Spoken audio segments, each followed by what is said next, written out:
안녕하세요, 셀리더 이경민입니다. 오늘 여러분과 함께 같이 나누고 싶은 이야기가 있어 이렇게 카메라를 켜게 되었습니다. 요즘 제가 몇 가지 단어를 두고 깊이 생각하는 시간이 있었습니다. 그 단어들은 바로 부흥, 탁월함, 열매, 하나님 나라의 확장, 이런 단어들이었습니다. 어떻게 하면 내가 만난 예수님을 많은 사람들에게 더 잘 전할 수 있을까? 어떻게 하면 부흥할 수 있을까? 어떻게 하면 탁월하고 영적인 리더가 될 수 있을까? 어떻게 하면 열매를 더 많이 맺을 수 있을까? 라는 어떤 이 질문들을 제 스스로 많이 해봤습니다. 뿐만 아니라 이걸 보고 있는 여러분들도 한 번쯤은 고민해봤을 어떤 주제인 것 같아요. 그래도 제가 최근에 세련들이 좀 생기면서 여러 사람들이 저에게 이런 질문을 하는 거예요. 형, 어떻게 그렇게 부흥할 수 있어요? 방법이 도대체 뭐예요? 그래서 저도 스스로 한번 고민해봤어요. 내가 그래도 열매를 맺을 수 있었던 이유가 뭘까? 뭐였을까? 그런데 제가 참 이 고민을 사실 오래전부터 오랫동안 했던 고민이었어요. 제가 진짜 열매 맺고 싶었던 사람이었거든요. 그런데 제가 최근에 내린 결론은 부흥과 열매, 어떤 방법론과 전략에 정답이 있지 않다는 걸 제가 최근에 깨달았습니다. 내가 얼마나 부흥을 하고 싶은지 어떤 이 마음이 아니라 내가 얼마나 실패해 보았는가에 달려있다는 걸 제가 깨닫게 되었습니다. 사람들은 부흥하는 방법을 배우기 원하고 열매를 맺는 방법을 참 원하는 것 같아요. 그 영혼들이 나를 통해서 하나님을 더 잘 알았으면 좋겠고 그 영혼들이 나를 더 좋아했으면 하는 그런 마음들이 우리에게 있죠. 그러나 제가 이번에 경험한 것은 어떤 탁월한 리더, 열매 맺는 리더, 이 시작은 아주 처참한 실패로부터 시작된다는 걸 제가 깨닫게 되었습니다. 저는 셀리더로서 실패한 리더라고 생각했던 시간들이 참 길었습니다. 제가 셀리더를 결단하고도 세련이 한 명이 있었던 시간이 있었습니다. 많은 신방을 하고 많은 밥과 커피를 사줬지만 세련이 늘어나지 않았고 다 저를 떠나가더라고요. 정말 너무 슬펐습니다. 왜 나를 떠나가는 걸까? 예수님 이렇게 좋은데, 복음이 이렇게나 기쁜데 왜 자꾸 떠나가게 될까? 이런 진짜 마음이 있었습니다. 제가 21살에 하나님을 경험하고 나서 이 사랑이 너무 커서 이 복음을 전할 수밖에 없으니까 리더를 결단하고 또 셀리더를 하고 있는데 한 명도 이 예수님을 경험시키지 못하고 있는 거예요. 한 명도 전도하지 못하는 제가 너무 한심스러워 보이는 거죠. 그리고 제가 이제 저희 교회에 1년에 한 번 진행되는 라이프 클래스라는 어떤 양육 과정이 있거든요. 예수님을 모르는 영혼이 예수님을 경험하고 만날 수 있는 아주 중요한 이제 행사인 거죠. 그런데 제가 이 3번의 라이프 클래스 3년의 시간 동안 단 한 명의 세런, 한 명의 영혼도 이 라이프 클래스에 참가시키지 못했습니다. 이건 정말 저에게 엄청난 큰 정죄로 찾아왔어요. 정말 내가 경험했던 예수님을 그대로 전하고 내가 경험했던 예수님을 그대로 경험시키게 해주고 싶은데 또 이 라이프 클래스가 얼마나 좋은지 제가 알고 있으니까 이 라이프 클래스에만 참석만 하면 예수님을 만나고 경험할 줄 제가 무조건 알고 있기 때문에 이렇게 나의 시간과 재정을 투자하는데도 저와 함께하는 영혼이 한 명도 없었습니다. 그런데 이제 아마 3번째 라이프 클래스를 준비하는 플랜 40의 시즌이었을 거예요. 이제 그때 목사님의 강의를 듣고 이제 한 사람 한 사람 나눔을 이제 하는 그런 시간이었는데 제가 말을 하려던 순간 참 제가 눈물을 멈추지 못하고 제가 말을 하려는 순간 눈물이 멈추지 않는 거예요. 와, 난 진짜 한 명도 영혼을 구원해내지 못하는 그런 실패한 리더인가? 와, 난 진짜 생명이 없는 리더다. 나는 진짜 실패한 리더다. 예수님께 너무 죄송하다. 길을 잃고 방황하던 이 한 마리의 양이었던 나를 이렇게 구원하셨는데, 이제는 내가 그 목자가 되어서 그 한 마리의 양을 찾아 떠나야 되는데, 단 한 마리의 양도 내가 찾지 못했다.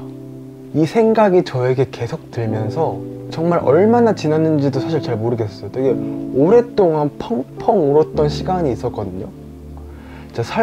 진짜 살면서 그렇게 애통해하면서 울었던 시간이 진짜 없었어요.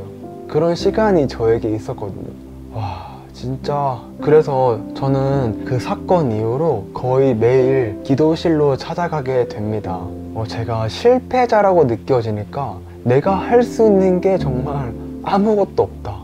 단 한 영혼도 예수님께로 인도하지 못한 리더라고 생각이 되니까, 난 할 수 있는 게 없다고 정말 느껴지니까 제가 갈 수 있는 곳이 정말 기도실밖에 없더라고요. 정말 기도실에서 제가 주님, 제가 진짜 할 수 있는 게 없습니다. 이 구원의 일을 제가 할 수 있는 것이 아무것도 없습니다.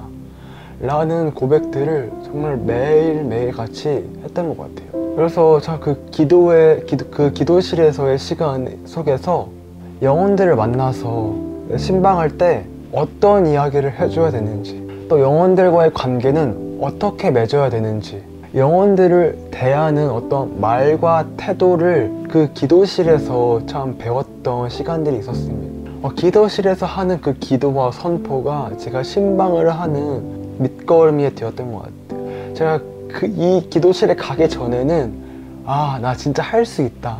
나는 정말 이 영혼 구원을, 이 많은 사람들을 예수님께로 돌이키게 할 수 있는 리더야 라고 나의 능력을 신뢰하는 사람이었던 것 같아요.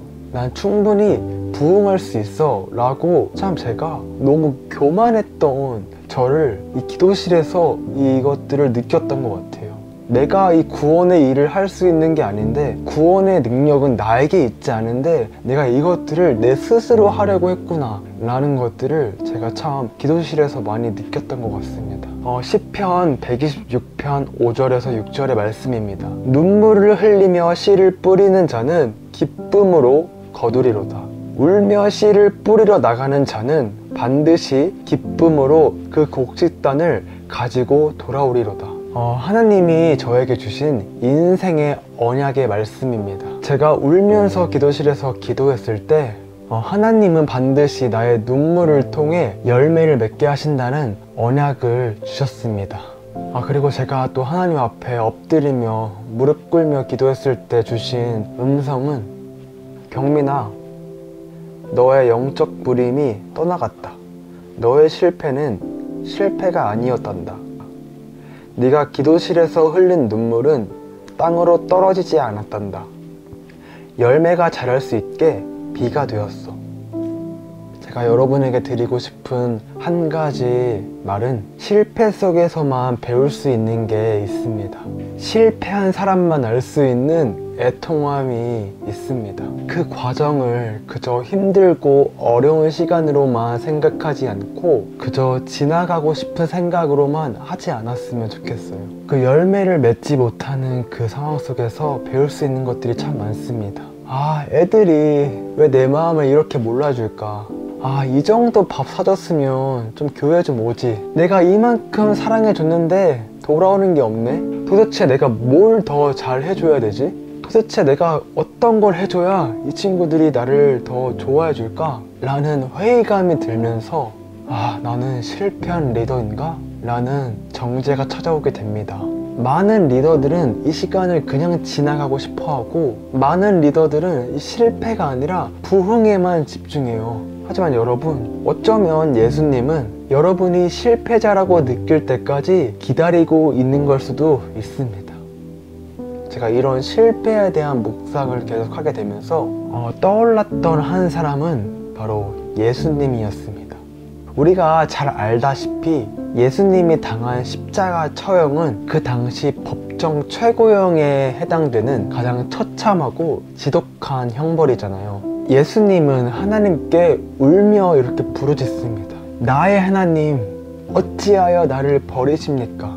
아주 너무 명확한 실패로 보여지는 십자가에 달려 죽으시죠. 그리고 예수님은 이제 3일 만에 다시 부활하십니다. 빌립보서 2장 8절의 말씀입니다. 사람의 모양으로 나타나사 자기를 낮추시고 죽기까지 복종하셨으니 곧 십자가에 죽으심이라. 제가 경험한 생명의 시작은 이 실패와 죽음인 것 같습니다. 나의 자아가 완전히 십자가에서 죽는 거더라고요.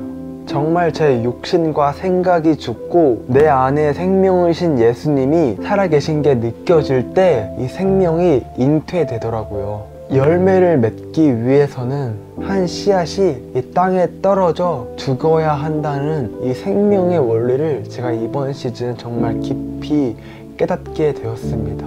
내가 진실로 진실로 너에게 이르노니 한 알의 밀이 땅에 떨어져 죽지 아니하면 한 알 그대로 있고 죽으면 많은 열매를 맺느니라. 여러분, 실패를 순종할 수 있어요? 부흥만 하고 싶고 열매만 맺고 싶고 실패를 하고 싶진 않으신가요? 참 하나님의 나라는 정말 반대인 것 같습니다. 참 되게 역설적인 것 같아요. 죽어야 생명이 살아나는 원리예요. 여러분이 얼마나 많은 죄를 지었고 여러분이 얼마나 많은 영혼들을 잃어버렸는지는 사실 중요하지 않습니다. 전 정말 많은 영혼들을 잃어버렸습니다. 여러분의 실패의 크기가 여러분을 결정하지도 못하고 하나님의 사랑의 크기를 결정하지 못합니다. 제가 요즘 또 특별히 느끼고 있는 단 한 가지는 우리의 실패와 우리의 환경이 아니라 하나님은 각자 우리에게 주신 언약의 말씀대로 우리를 인도하신다는 것입니다. 그 실패자라고 느껴지는 그 순간에 여러분은 어떤 태도를 갖고 하나님께 앞에 나아갑니까? 아, 나는 실패자야. 난 할 수 없어. 난 해봤는걸? 난 또 안 될걸? 라는 말을 계속 하고 계신가요? 아니면 맞아. 난 쓰레기야. 난 진짜 쓰레기고 난 할 수 있는 게 없지만 내 안에 살아계신 예수님은 모든 게 가능하신 분이야. 내가 경험한 십자가는 정말 능력이 있어. 예수님의 보혈엔 정말 능력이 있어. 라는 고백까지 이어집니까? 실패자가 아니면 하나님이 쓰시지 않겠대요. 하나님은 이 실패를 보는 게 아니라 실패를 대하는 우리의 믿음의 태도를 보시는 것 같습니다. 실패를 통해 우리를 준비시키시는 하나님을 우리가 바라보기 원합니다. 실패한 사람만 느낄 수 있는 애통함을 여러분이 경험하기를 원합니다. 여러분, 정말 제가 실패자라고 느꼈던 시간이 길었는데 그 시간들을 통해서 기도실에서 보냈던 그 시간들로 정말 많은 하나님의 언약들을 받았던 것 같습니다. 그 실패의 시간이 절대 헛되다고 정말 느껴지지 않습니다. 그 3년의 실패의 시간이 없었다면 지금 저는 정말 없을 거예요. 정말 지금 그 시간이 없었다면 저는 지금 버티지 못했을 거예요. 그러니까 여러분, 실패의 시간 속에서 정말 하나님의 언약을, 하나님의 말씀을 붙드는 여러분이 되기를 정말 진심으로 축복합니다.